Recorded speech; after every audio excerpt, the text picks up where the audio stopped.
I am standing in the African savanna under a vast open sky, wearing the same clean white clothes that now contrast sharply with the dust and dry air around me. I am a white man with light skin and blonde hair, and my body is pressed tightly against the rough trunk of a tall savanna tree.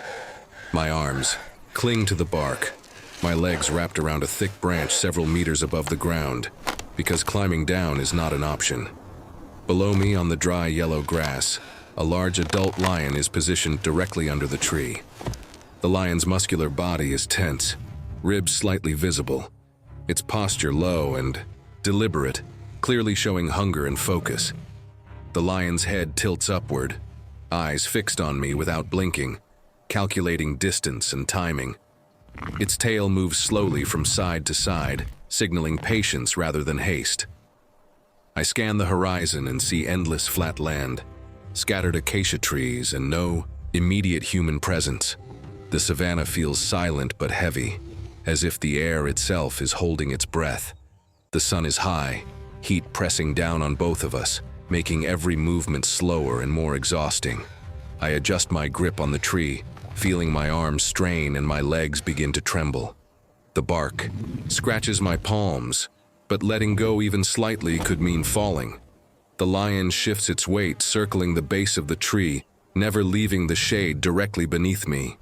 Each step it takes sends dust into the air, a reminder that time is working against me. I realize this is no accidental encounter. I am trapped above and the lion is waiting below.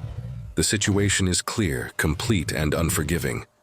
I stay still, breathing shallowly, hoping for a change I cannot yet see, knowing that help does not announce itself, and danger never leaves on its own.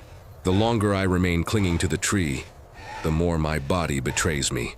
My arms burn constantly, and my legs shake harder with every passing minute, forcing me to readjust my grip just to stay in place. The white fabric of my clothes is now streaked with dust and sweat, and I can feel my strength slowly draining under the relentless heat of the African sun. Below me, the large adult lion does not leave.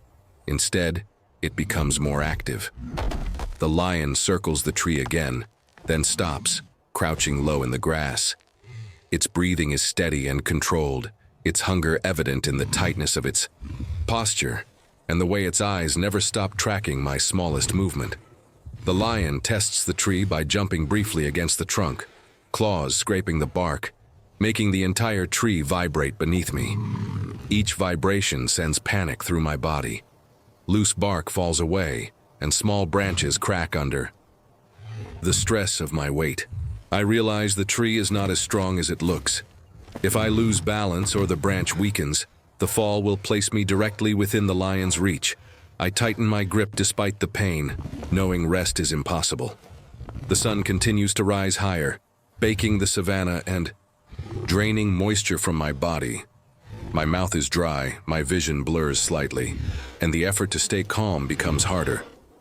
The lion takes advantage of my fatigue, positioning itself precisely under my branch, calculating angles and distance with patience born from experience.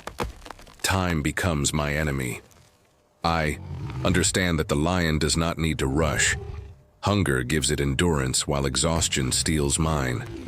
With no tools, no weapons, and no visible escape, I am trapped between gravity and a predator that only needs one mistake. The danger is no longer static. It is growing, tightening, and waiting for me to fail. The moment collapses into pure urgency. My arms finally slip a few centimeters, and the branch bends with a sharp crack that echoes through my body. Gravity pulls hard, and for a fraction of a second I feel my weight shift in the wrong direction. The large adult lion reacts instantly, launching forward beneath me, muscles exploding with power, ready to claim the fall it has been waiting for. I force every remaining ounce of strength into my grip.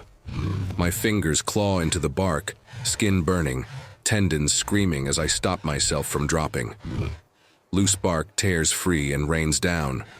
The lion snaps at the falling debris, jaws open, teeth fully exposed, missing me by distance alone. That near miss makes the danger absolute and final. The vehicle reaches the edge of the scene. Dust rises behind it, cutting across the savanna. The lion hesitates for the first time, torn between instinct and uncertainty. It turns its head toward the approaching shape, then back to me, pacing in tight, aggressive circles. I know I cannot hold on much longer. My body is shaking uncontrollably, and the branch beneath me is close to failure.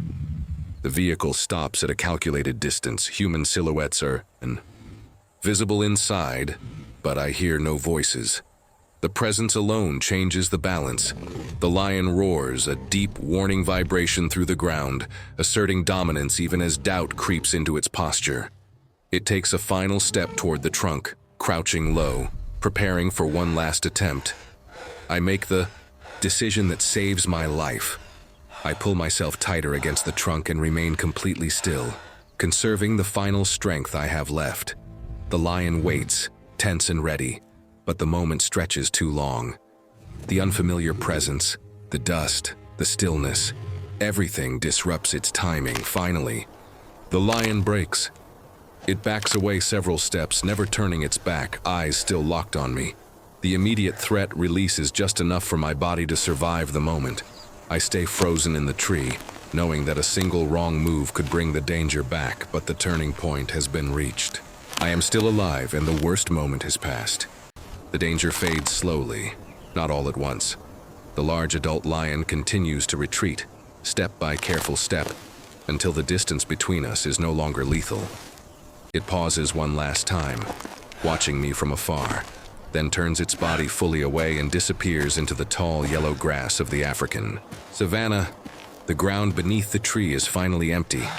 Only then do I allow myself to move. My arms are numb, my legs barely respond, but I begin to climb down with extreme caution. Every movement is controlled and deliberate.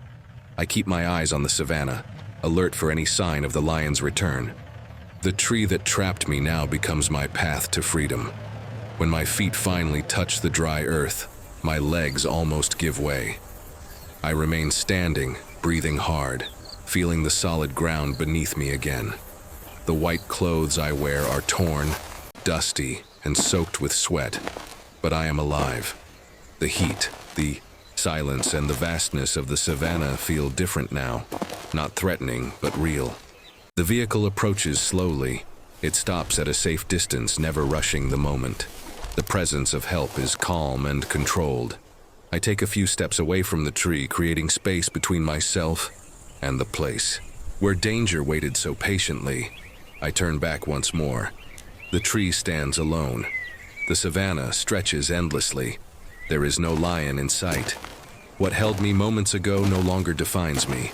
I walk forward, leaving the tree behind, carrying the weight of survival instead of fear. The moment ends, quietly. No celebration, no noise, just release. I entered the savanna as prey, and I leave it alive, changed and free.